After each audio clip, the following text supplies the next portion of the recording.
Hey, this is Ash from All Things Dentistry, and I want to congratulate you on your purchase of your new NanoPix sensor and software from 8teeth. This software is packed full of incredible functionality, and you will not be disappointed. Walk with me as I show you some simple tips on how to use the software efficiently in your practice.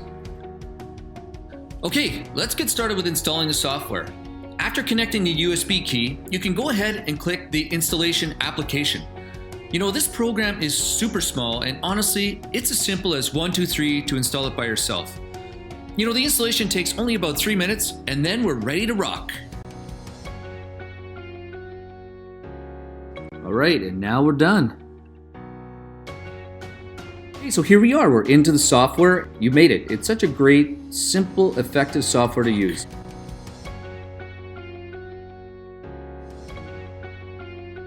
So let's just go ahead. I want to walk you through a couple things. Under File, this is how we close the software. Under Tools, this is how we set the environment. And under Help, there's a number of things. I really want to point out Check for Update. It's free to all users. You know, new functions and new features are added by 8teeth from time to time, and the user only needs to connect to the internet to update the software, and it's always free. And then, so once the upgrade is completed, all you have to do is close the software. You can see we're already updated. Close the software and open again. You know, I really love this feature because no other software I've used actually offers this.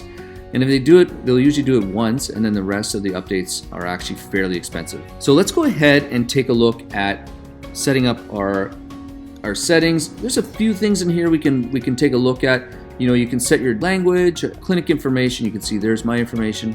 Under Patient, we can also do chart numbering. You can set up how you want the patient to be named. Under Acquisition, you can set up specific for your X-ray unit. So for me, I needed to set it to AC, and we have the threshold set. In the viewer, there's a whole bunch of different tools that you can use. So you got your magnifier, and you can really adjust and really customize the way that you want your software to run for you. And then under a report, you can really customize the way we want to use this. The next item we're going to look at is the patient screen. Now, this is truly the software's home screen. And you know that you're in the patient screen by looking at the patient tab at the top of the window. We can create a new patient by clicking here and enter the patient details as necessary. All right, so let's take a look at my case. Yeah, I have a root canal. You know, I love the ability to use the recently acquired button to quickly search for any x-rays that have been taken within the past 3 days. But you can also be more specific and enter the patient's name into the search bar. And there we are, my root canal. So from here you can see all the images that have been taken, all my secrets. There's my chart number. So if you want to know some details about the patient, you can just click Show Detail. But if some of those things have changed, like their phone number, what you can do is just click on Edit Patient and adjust their phone number, their email, and any other things that you need to change. Now, if you double click on the thumbnail in the screen as you see it, it's going to open the image into the viewer where you can manipulate the image. If you right click on one of those images, there's a number of tasks that you can complete as well.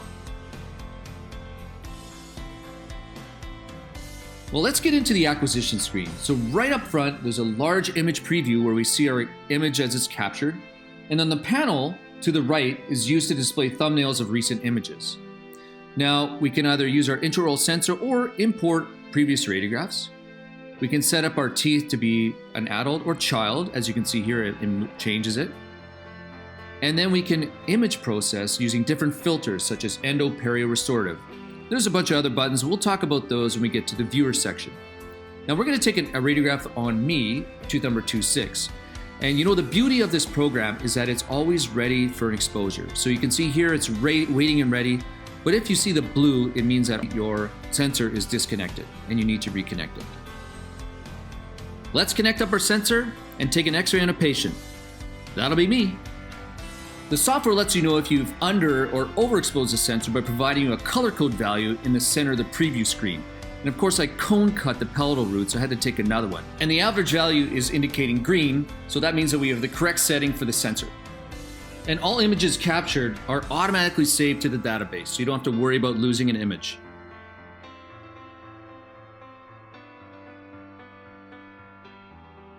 Okay, so now we've acquired our image. Let's use the viewer to manipulate it and also take a look at the image much more closely. So I've got it set for 2x1, but you can totally change it to however many images you want. We'll set it to 1x1. Now let's take a look at the different filters. Endo, but then there's a perio, and we have a restorative filter. I'm going to set that back to endo.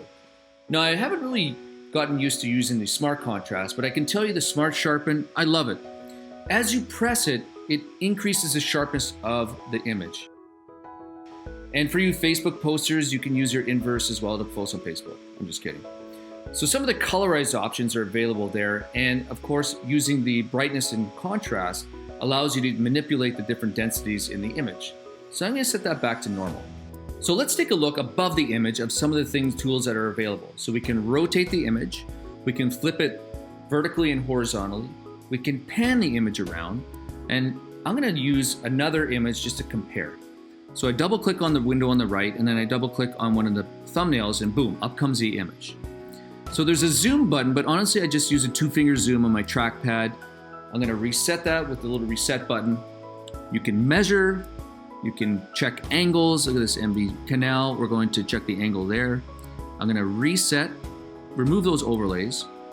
And I forgot to mention, if you double click on the image, it blows it up to full screen. So if you're talking with your patient, it's really easy to get to full screen. I'm going to use this drawing pencil just to trace out the PDL on this healthy root. Now this root canal is about 5 years old. So yes, they do work. And if you want to remove that drawing, you just click clear overlays. You can place a rectangle, ellipse, drawing. And one of the other tools you can use is just placing notes. So place a memo onto the image just to place some notes. I'm going to put in, we're going to follow up in 6 months. So we can clear that off or leave it. We can take an image and send that JPEG, email it or save it. And then finally we can place a grid. Now, don't forget, you can, any of the images in the panel on the right, you can double click and up they come. In the report screen, we can create reports and automatically import our radiographs into that document. There are 3 different templates to choose from, and I can customize the reports according to my needs. Okay, so let's take a look at some of the functions. This is template A. It has an image on top and a text box below. And then template B has 2 images and a text box below. And then template C has 2 text boxes up top and an image below. I really like using template B. So it's really simple to use. I'm going to click on the box where the image is. I'm going to double click on the radiograph I want to put in there, and that's it. I'm going to cut and paste some text that I've already typed up, and voila, my report is done. So from here, I can save the report so I can access it down the road. I can also add a page to it. I can delete a page, and I can add an image box and a text box and customize the report to the way I need it. Let's load up another report that I've modified, and here you can see I have 3 image boxes, and it was really simple to do this. And that's how simple it is to use the report screen. I hope you found this tutorial helpful, and good luck.